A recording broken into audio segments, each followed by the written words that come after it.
going to be reviewing the Lewis exceptions and formal charge in resonance. Let me just put this in present mode real quick.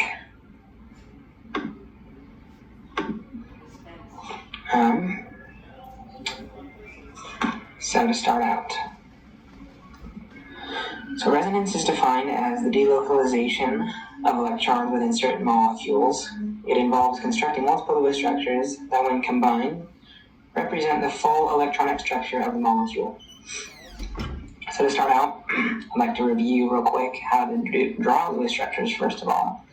So we'll be looking at the carbonate molecule. So to start out, when we draw those structures, we have to count the total number of valence electrons in the molecule. Then we will bond all of the outer atoms to the central atom, and typically the central atom will be the first atom in the molecule.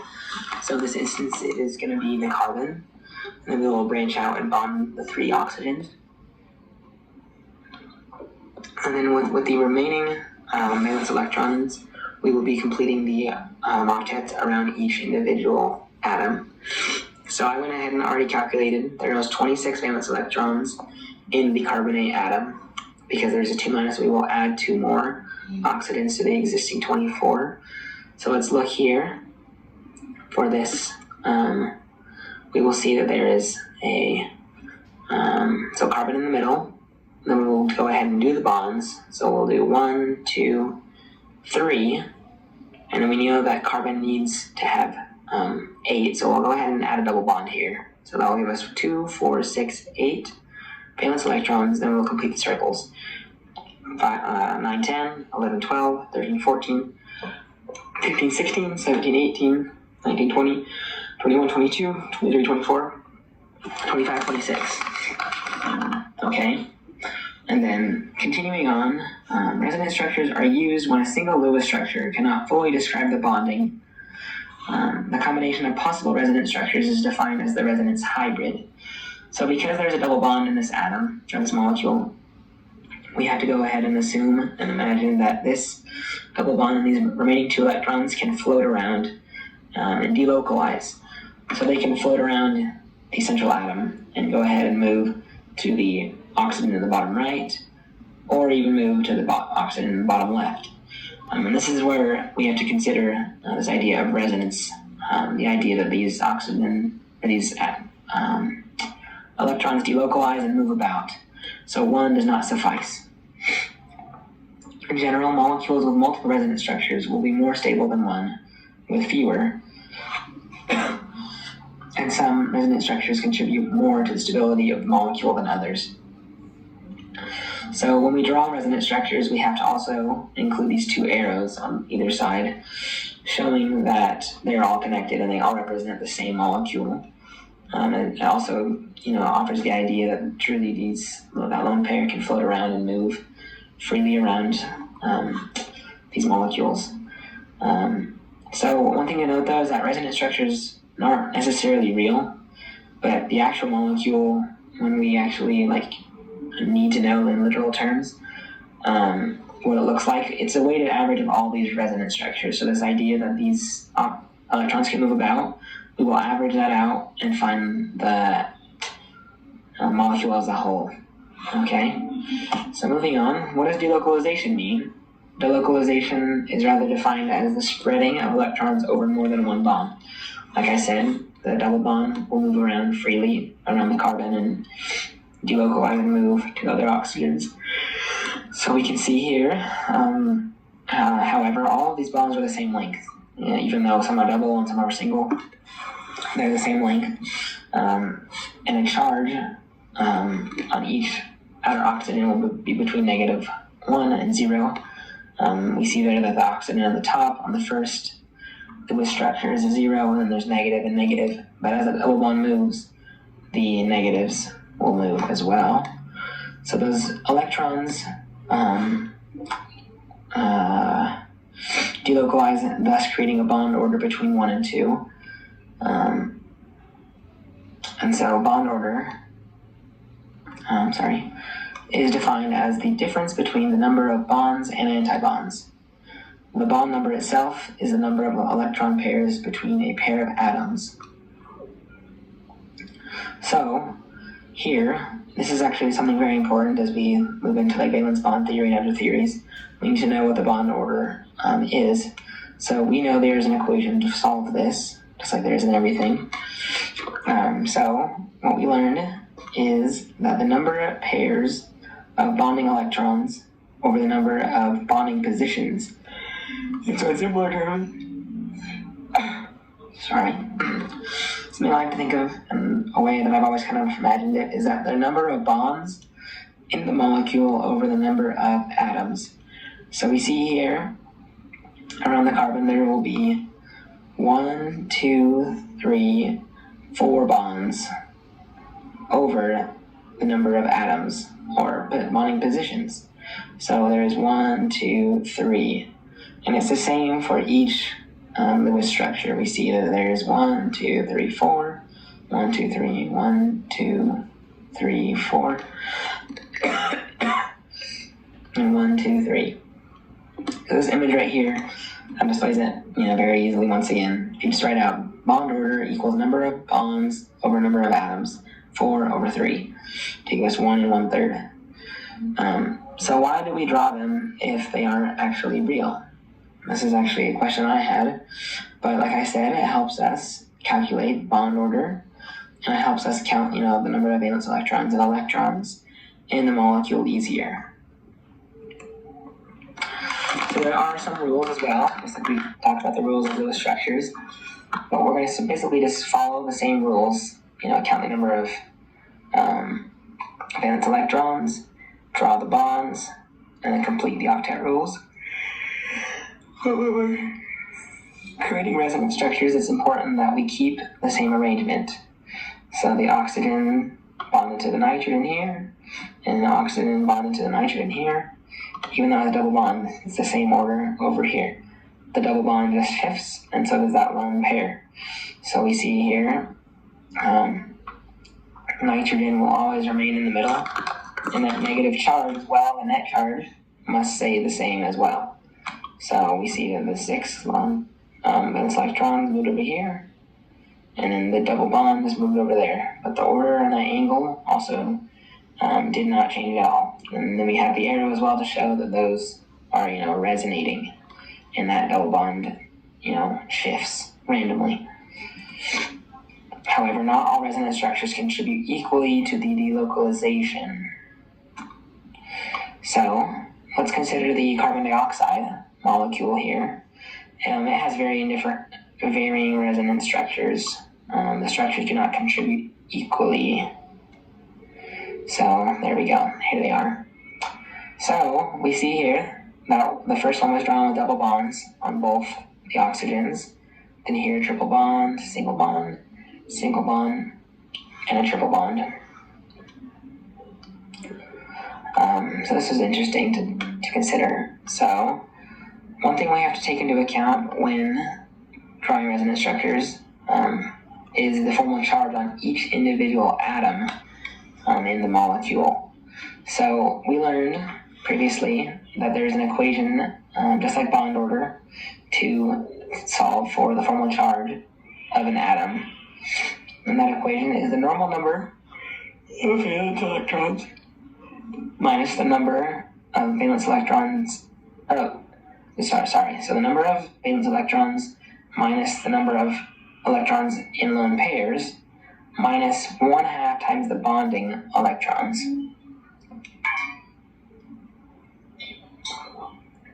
So, continuing on, So I went ahead and calculated this. One thing I like to do, instead of imagining 1/2 times the bonding electrons, is just imagine it as the number of bonds. So I'll go ahead and walk you through how I did these numbers here down here. So for the first resonance structure of carbon dioxide, I started out with this oxygen.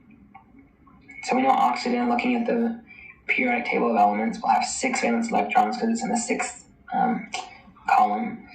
So 6 will start out as normal number of valence electron is 6 minus how many lone pairs? So we have 1, 2, 3, 4. Remember, not lone pairs, but how many electrons in lone pairs. So yeah, 1, 2, 3, 4. 6 minus 4 minus, it would be 1/2 times 1, 2, 3, 4.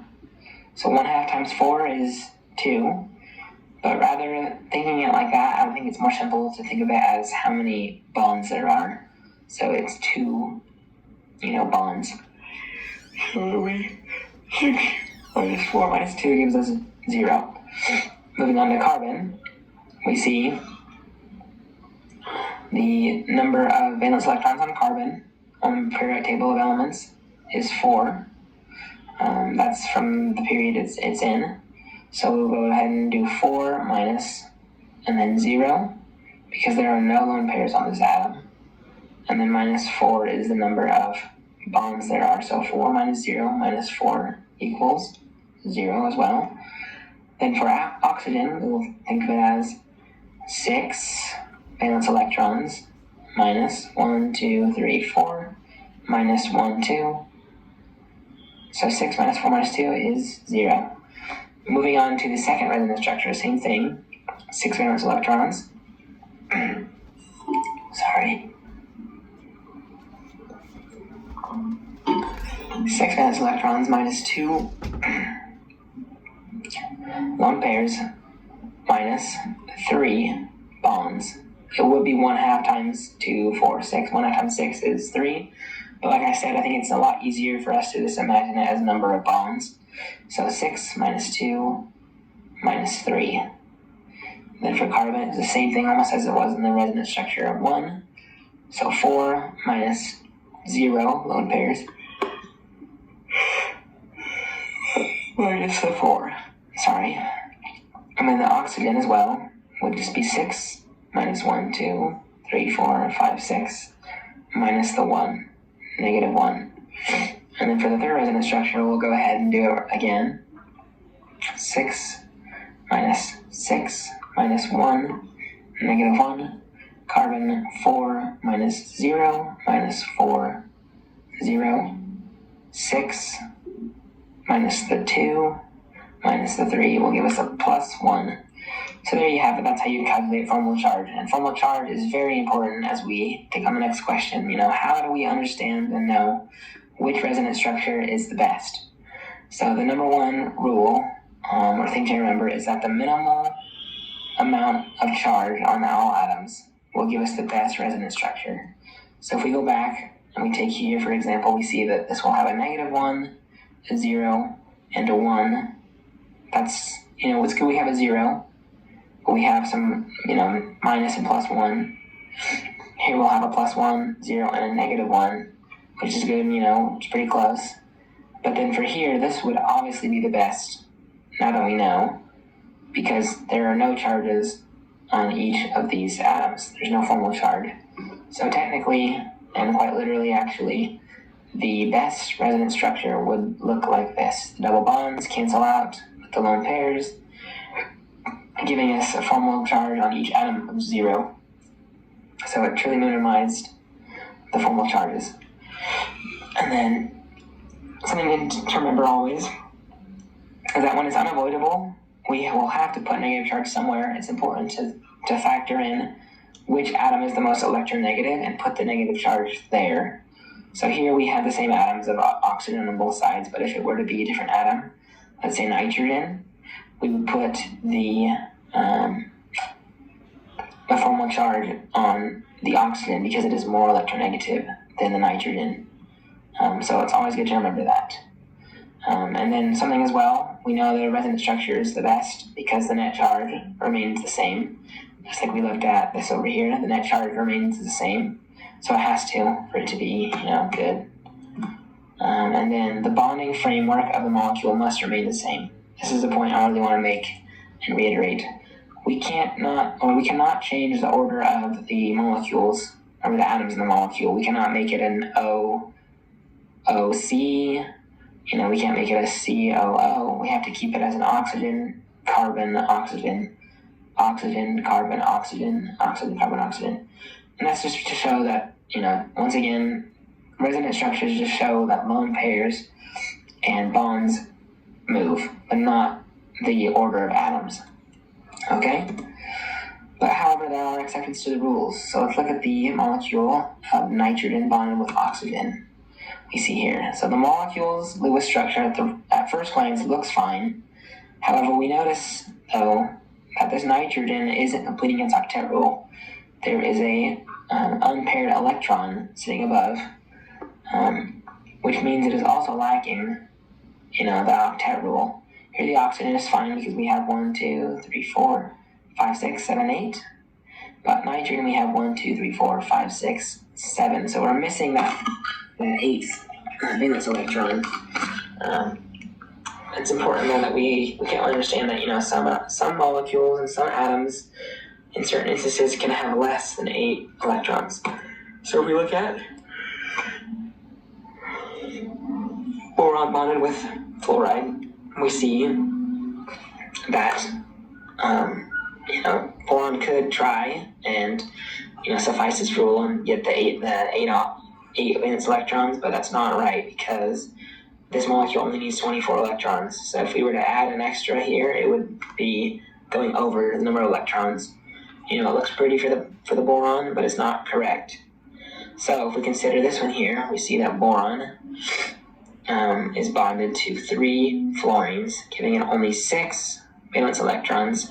However, the other fluorines are completing their octets. So we have 2, 4, 6, 8, 10, 12, 14, 16, 18, 20, 22, 24. Thus, it is a completed Lewis structure. The few atoms that can take less than 8 atoms for their octets, or for their Lewis structures, because they are very small atoms and have very small electronegativity. Thus, they don't need the full 8, to balance out their positive nucleus. They are already negative enough, or they're small enough that negativity will already balance out that small amount of positiveness. So it works out. So if we can write that down, boron, beryllium, and magnesium are the ones that are allowed to break the octet rule and have less. But something that's very interesting now is we find in chemistry that oftentimes we have to go over the octet rule to suffice the Lewis structure. So we call these expanded octets. And we have looked, so what I just said, we looked at, shrunken or octets that were lessened. So let's look at expanded. So atoms with shells greater than an atom equals 2 can expand on the periodic table of elements. And this is because they have larger atoms that can take up more negativity because their nucleus is so positive. So here, for this phosphorus bonded with these 5 chlorines, we see that each chlorine has completed its octet, 2, 4, 6, 8 each time. However, phosphorus has taken on one other chlorine to, create this fancy looking Lewis structure. So we see phosphorus has taken it on, and we know that because phosphorus is a very big atom, and it has a very big nucleus with the radius of the nucleus is big. And so because of that, the nucleus is very positive.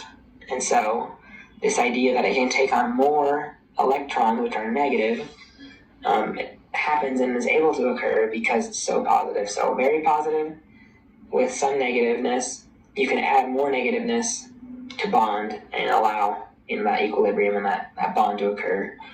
So if it wasn't such a big of an atom, it would not work because it would be little positive, a lot of negative, and it would be too much. But because it's big and big, it works. Okay? And then this is very common when we bond with fluorine, oxygen, and chlorine because they are very electronegative molecules. So like I said before, this idea of a lot of positiveness, it needs negativeness to bond. So chlorine, fluorine, and oxygen are all very negative, thus allowing the bonds to occur and to remain. And that's something to take note of. However, octets can be expanded when necessary, and honestly whenever necessary, if they're big atoms and their central atoms are very big. So if we look at the iodine, chlorine, to our right here as well, we see that the chlorines, they have their sufficient amount of octet, or valence electrons, sorry. However, iodine can take on 2 more lone pairs to show Sorry about that. So yeah, they had to take on more. And that's okay, because it's a big atom, big positiveness, takes on more negativeness of the lone pairs. However, the net charge remains the same. So we see that is very actually common as we move into molecular geometry and form.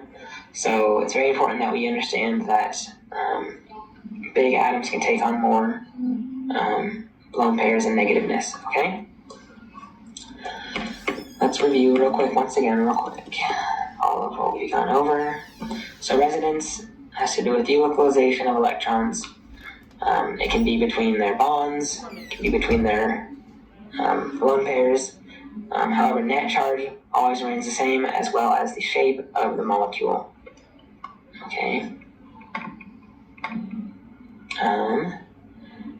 Let's move on to, as well, this idea of delocalization occurs. So we have to have the arrows between. We learned bond orders. Basically, bond order is just bonds over atoms. If you can remember that, we'll be good to go. We know that after some rules, the atoms stay the same spot, same charge. We learned also that formal charge is a very simple equation as well.